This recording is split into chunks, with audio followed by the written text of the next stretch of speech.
This is a raised bed that contains a beneficial insect mix that I planted specifically to lure beneficial insects into the garden and to give them what they needed.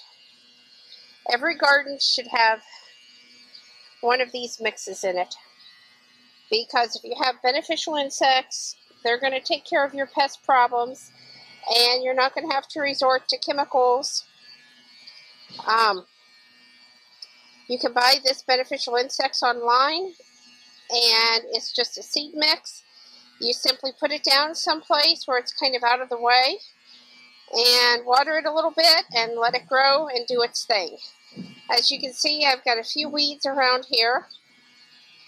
You know, you want to let this kind of grow up, and so that's what I do.